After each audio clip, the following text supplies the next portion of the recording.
بسم اللہ الرحمن الرحیم۔ السلام علیکم معزز طلباء کرام، آپ سب کیسے ہیں؟ آج ہم موطا امام محمد کے سبق نمبر 245 کو پڑھیں گے۔ آج کے ہمارے سبق کا عنوان ہے نماز عید سے پہلے قربانی کرنے کا بیان۔ تو آج کے ہمارے سبق کی جو عبارت ہے وہ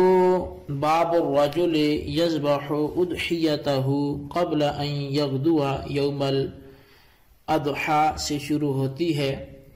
آج کے ہمارے سبق میں ہم یہ پڑھیں گے کہ اگر نماز عید سے پہلے ہی کوئی قربانی کر لیتا ہے تو اس حوالے سے شرعی حکم کیا ہوگا، اس کی قربانی ہوگی یا نہیں ہوگی، تو اس حوالے سے ہم پڑھیں گے۔ تو بہرحال ہم آج کے سبق کی عبارت اپنی پہلی حدیث سے شروع کرتے ہیں۔ امام محمد رحمۃ اللہ علیہ نے بیان فرمایا کہ اخبرنا مالک اخبرنی یحیی بن سعید عن عباد بن تمیم ان عویمر بن اشقر ذبح اضحیتہ قبل ان یغدو یوم الاضحیٰ وأنه ذكر ذلك لرسول الله صلى الله عليه وسلم فأمره أن يعود بأضحيته أخرى۔ امام محمد رحمۃ اللہ علیہ حدیث پاک امام مالک رضی اللہ تعالیٰ عنہ سے روایت کرتے ہیں۔ فرمایا کہ امام مالک نے ہمیں خبر دی اور وہ فرماتے ہیں کہ مجھے یحییٰ بن سعید نے عباد بن تمیم سے بتایا کہ عویمر بن اشکر نے قربانی کی عید کے دن صبح سویرے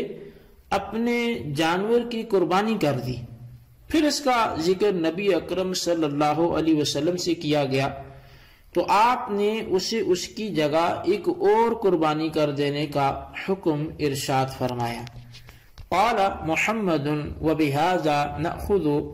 اذا كان الرجل في مصر يصلي العيد فيه فذبح قبل ان يصلي الامام فانما هي شاة لحم ولا يجزئ من الاضحية ومن لم يكن في مصر وكان في بادية او نحوها من القرى النائية عن المصر فإذا ذبح حين يطلع الفجر أو حين تطلع الشمس أجزأه وهو قول أبي حنیفة رحمۃ اللہ علیہ۔ امام محمد رحمۃ اللہ علیہ حدیث پاک ذکر کرنے کے بعد مذہب احناف کو بیان کرتے ہوئے آپ لکھتے ہیں کہ ہمارا عمل یہ ہے کہ جب کوئی شخص ایسے شہر میں رہتا ہو جہاں عید کی نماز ادا کی جاتی ہو اور پھر وہ امام کے نماز پڑھانے سے پہلے ہی قربانی کے جانور کو ذبح کر دے تو وہ ذبح شدہ بکری کا ہی گوشت قربانی کی جگہ نہیں لے گا، یعنی وہ ذبح شدہ جو ہے وہ ایک گوشت ہی ہے جو اس نے حلال طریقے سے اگر ذبح کیا ہے تو وہ حلال ہی ہے، وہ قربانی کی جگہ نہیں لے گا۔ اور جو شخص ایسے شہر میں نہ رہتا ہو بلکہ وہ کسی گاؤں یا شہر سے دور کسی جگہ آباد ہو تو اس نے اگر صبح صادق کے وقت قربانی کا جانور ذبح کر لیا یا سورج طلوع ہونے کے وقت ذبح کر لیا تو یہ قربانی جائز ہو جائے گی، اور امام اعظم امام ابو حنیفہ رضی اللہ عنہ کا بھی یہی قول ہے۔ اچھا، اب اس باب میں جو ذکر کردہ مسئلہ ہے وہ تو واضح ہے کہ جہاں عید کی نماز ہوتی ہو وہاں قربانی کا جانور نماز عید کے بعد ذبح کرنے سے قربانی ہوگی۔ عید کی نماز ہو جائے اس کے بعد بندہ قربانی کا جانور ذبح کرے، اور اگر عید کی نماز سے پہلے ذبح کر لیا تو وہ عام حلال جانور کے گوشت کی طرح اس کا گوشت ہے، اور جہاں عید کی نماز ہی نہیں ہوتی وہاں صبح صادق کے وقت قربانی کا جانور وہ ذبح کرنے کی اجازت ہے۔ خواہ کوئی شخص صبح صادق کے فوراً بعد ذبح کرے یا سورج نکلنے کے بعد، دونوں صورتوں میں قربانی ہو جائے گی۔ تو اس لحاظ سے مطلب دو چیزیں ہیں، ایک تو قربانی کیا جانور جہاں ذبح کیا جا رہا ہے وہاں عید کی نماز ہوتی ہے یا نہیں ہوتی، اگر ہوتی ہے تو پھر نماز سے پہلے جائز نہیں ہوگا، نہیں ہوتی وہ دور کسی دیہات کا ہے تو وہاں صبح صادق کے بعد وہ ذبح کرے تو اس کی قربانی ہو جائے گی۔ تو بہرحال وہاں نماز کا اعتبار نہیں ہوگا۔ اچھا، اب یہاں پر احناف پر ایک اعتراض وارد ہوتا ہے، اور اعتراض ہم ذکر کریں گے اور اس کے بعد اس کا جواب بھی ذکر کریں گے اور اپنے سبق کو کلوز کر لیں گے۔ اعتراض یہ ہوتا ہے جی کہ کتب کثیرہ میں، یعنی احادیث کی کثیر کتب میں یہ بات مذکور ہے کہ نماز عید سے قبل جو قربانی کرتا ہے اس کی قربانی جائز نہیں ہے۔ یہ گاؤں اور شہر کا فرق امام محمد رحمۃ اللہ علیہ نے کہاں سے نکال لیا کہ گاؤں میں جہاں عید نہیں ہوتی تو صبح سویرے ہی قربانی کرنا جائز ہے، یعنی فجر کے وقت میں صبح صادق سے وہ کر سکتا ہے، اور جہاں عید ہوتی ہے تو وہاں عید کی نماز کے بعد قربانی کرنا جائز ہوگی۔ آخر یہ تقسیم کس لیے؟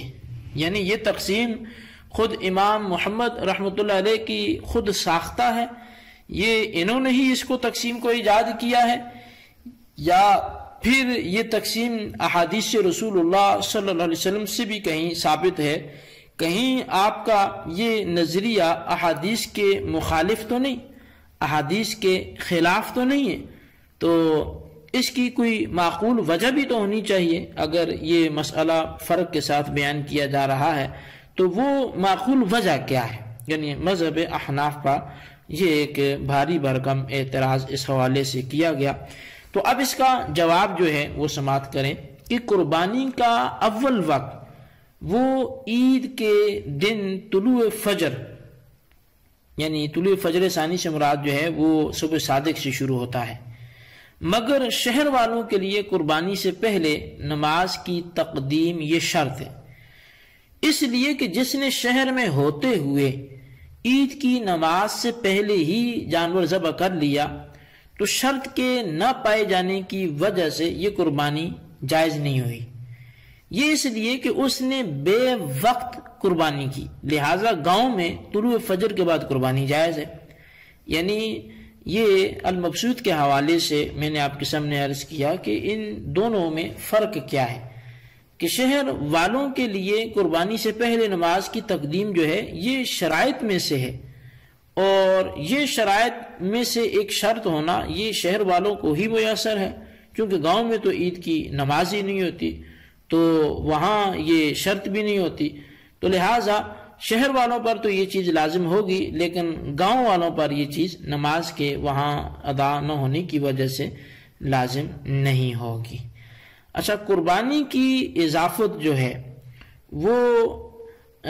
دن کی طرف کی گئی ہے، یعنی یوم الاضحیٰ کے قربانی کا دن، اور دن کی ابتدا وہ طلوع صادق سے، فجر صادق سے، صبح صادق سے ہوتی ہے، مگر شہر میں اس کے جواز کے لیے نماز کی ادائیگی یہ شرط آ گئی، اور یہ گویا ادائیگی یہ قربانی کے لیے رکاوٹ ہے جب تک قربانی نماز نہ ادا کر لی جائے۔ جب نماز کا ادا کرنا قربانی سے قبل شرط ہے تو معلوم ہوا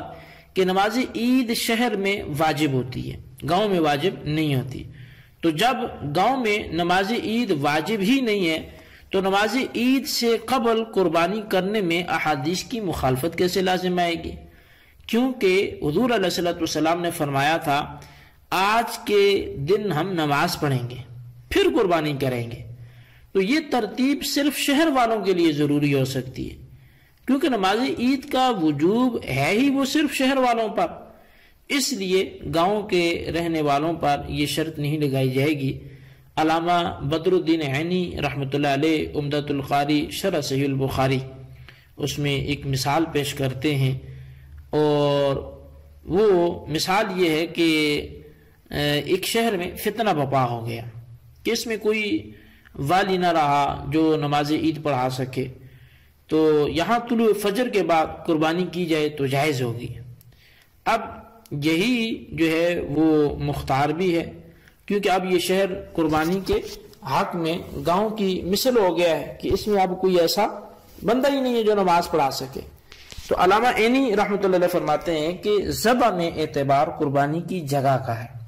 یعنی قربانی دینے والے کی سکونت کا نہیں ہے کہ وہ کہاں رہتا ہے، یعنی اگر قربانی دینے والا شہر میں رہائش پذیر ہے اور اس کی طرف سے دی جانے والی قربانی کسی گاؤں میں ذبح کی جانے والی ہے تو یہ قربانی صبح صادق کے بعد ذبح کرنا جائز ہوگا۔ اسی طرح اگر قربانی دینے والا گاؤں میں ہے اور اس کی طرف سے جو قربانی دی جا رہی ہے وہ کسی شہر میں دی جا رہی ہے تو یہ قربانی نماز عید کے بعد ذبح کی جائے گی، اس کے خلاف جائز نہیں ہوگی۔ تو بہرحال یہ البناء شرح ہدایہ کے حوالے سے بھی میں نے آپ کے سامنے کچھ عرض کیا۔ تو حاصل کلام جو ہے وہ یہ نکلتا ہے کہ جو بندہ جہاں پہ مقیم ہے اس چیز کا اعتبار نہیں ہوگا کہ وہ کہاں رہتا ہے، بلکہ اعتبار جو ہے وہ اس کی جائے قربانی کا ہے کہ وہ قربانی کس مقام پہ کر رہا ہے۔ اگر وہ قربانی شہر میں کر رہا ہے تو اس شہر کے اعتبار سے قربانی کرنا اس پر لازم ہوگا کہ پہلے نماز اور پھر قربانی، اور اگر وہ قربانی کسی دیہات میں کر رہا ہے تو بندہ بھلے شہر میں اس کی طرف سے قربانی صرف دیہات میں کی جا رہی ہے تو اب بھی وہ اس کے حوالے سے جو مسئلہ ہوگا وہ دیہات کے اعتبار سے اس کے لیے جائز ہوگی، اگر شہر میں ہے تو دیہات میں اگر کوئی صبح صادق سے ہی قربانی ذبح کر دیتا ہے تو وہ جائز ہو جائے گی۔ تو بہرحال جائے قربانی کا اعتبار ہوگا نماز کی تقدیم اور تاخیر کے حوالے سے، اور قربانی کی کرنے والے شخص کی سکونت کی رہائش کی جگہ کا اعتبار نہیں ہوگا۔ یہ ہمارا آج کا سبق تھا جی، اس کو آپ اچھی طرح سمجھیں، اس کے خلاصے کو اپنے رجسٹر پر ضرور لکھیں۔ اللہ تبارک و تعالیٰ سے دعا کرتے جو کچھ ہم نے پڑھا سنا اسے یاد رکھنے کی توفیق نصیب فرمائے، آمین بجاہ نبی الامین صلی اللہ علیہ وسلم۔